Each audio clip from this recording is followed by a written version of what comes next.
Every single war that has happened in the last 50 years, someone got pretty rich from it. Every set of sanctions that was supposed to hurt a dictator, a group of billionaires quietly made more money. Every big trade deal between governments, lobbyists working for the richest people on earth helped write it. And here is the crazy part. None of this is illegal. Most of it is not even hidden. It is just not talked about. Today we are going to follow the money, war sanctions, trade deals. I will show you exactly how the richest people in the world use these things to get even richer. Let us get into it.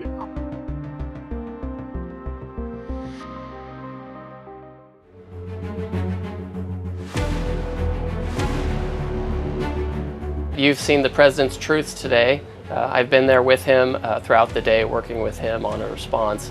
What the Chinese have done, in short, is in the past couple of days, they've ordered the entire world that they have to submit for approval and permission by the Chinese government to export any kinds of materials that include rare earths that have been touched, processed, mined by China. So this could include cars, it could include microwaves that have chips, it can include defense material.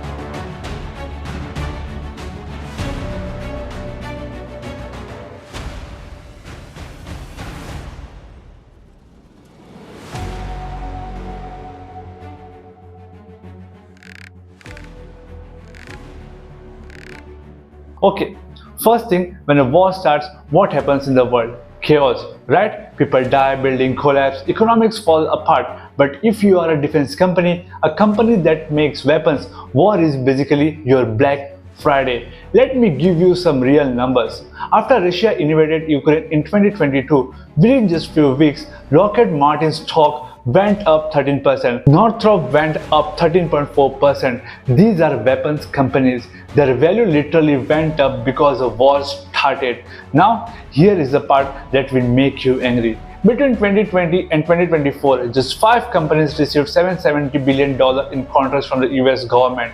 That is Lockheed, Raytheon, General Dynamics, Boeing, and Northrop.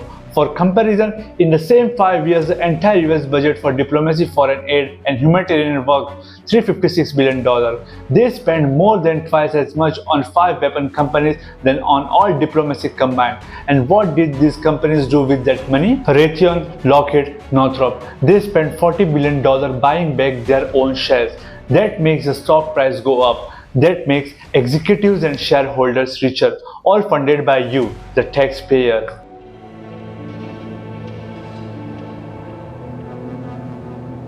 Okay, so now let's talk about sanctions. When governments want to punish a country without going to war, they use sanctions. They freeze bank accounts, block trade, cut off money. The whole point is to hurt the rich and powerful people running that country. But here is what actually happens. After Russia invaded Ukraine, the West put the toughest sanctions in history on Russia. The U.S. Treasury Department is imposing new sanctions on major Russian oil companies.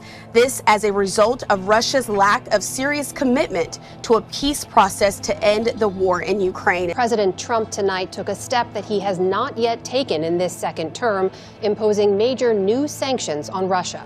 The Treasury Department announced the sanctions on Russia's 2 largest oil companies, accusing Russia of not taking President Trump's pursuit of peace in Ukraine seriously. Everyone assumed Russian billionaires would lose something. What actually happened? 2 reasons. Number 1, offshore wealth managers. These are lawyers and bankers in places like Cyprus, the Isle of Man, the UK. Their entire job is to hide money. Shell companies trust complex legal structures. By the time a sanction hits, the money has already moved 3-4 layers deep. Number 2, they bought everything Western companies left behind. When sanctions hit, hundreds of Western companies said, okay, we are leaving Russia. They had to sell their factories, their offices, their brands. And the Russian government said, sell at a minimum 50% discount. So who bought all of it? The billionaires who were close to the Kremlin. They were literally the only legal buyers with enough money. They got McDonald's, IKEA, Zara, massive businesses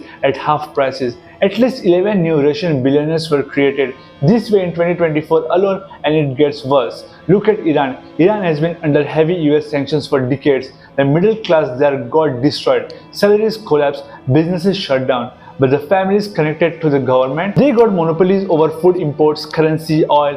One family cornered nearly half of Iran's corn imports through government subsidies.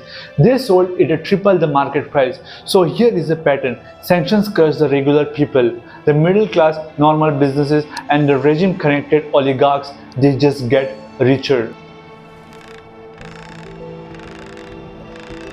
Okay, so war happens, then what? Eventually the bombs stop and someone has to rebuild cities, roads, hospitals, power grids, everything, and this is where the next wave of money gets made. Take Ukraine right now. The estimated cost to rebuild Ukraine is $800 billion. That is an 800 with 9 zeros after it. Who is managing that money? BlackRock, the world's largest investment firm. They manage $10 trillion in assets. They partnered with the Ukrainian government to set up the Ukrainian Development Fund. Here is how it works.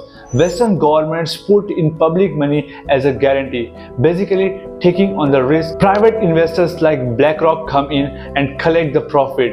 Ukraine's farmland, lithium mines and wind farms all go up as investment opportunities. So taxpayers from Europe and America take the risk and Wall Street takes the upside. This is not new, by the way. After the US invaded Iraq in 2003, American companies like Halliburton and KBR got tens of billions in contracts, rebuilding what was destroyed in a war that they were also involved in. Conflict creates the contract. Same people benefit both times.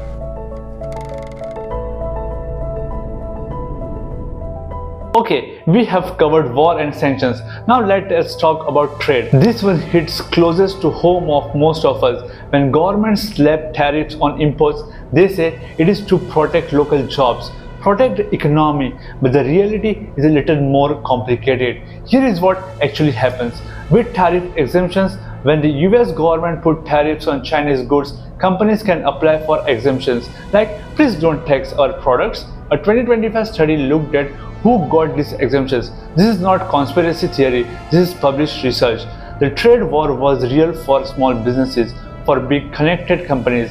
They just paid their way out of it. Apple is a perfect example. Tim Cook personally lobbied, got iPhone exempted from tariffs. Meanwhile, small businesses importing from China paid full price. And then there is the bigger game. Trade treaties. When the US rewrote NAFTA into the USMCA, the new North America trade deal, big tech lobbied to put in rules that ban governments from demanding to see how their algorithms work. They made it part of an international treaty. So now if a country wants to audit Google or Meta for algorithm bias, technically they are violating a trade agreement. They literally wrote laws protecting themselves into international deals. About the reach of my single government, and here is the craziest one. Venture Global LNG, an energy company, their founders bought $24 million worth of company stock days after a private meeting with the US Energy Secretary. And right before the government approved a massive export license that tripled the company's value. Was it insider trading? Officially, no charges were filed. Was it a coincidence? You tell me.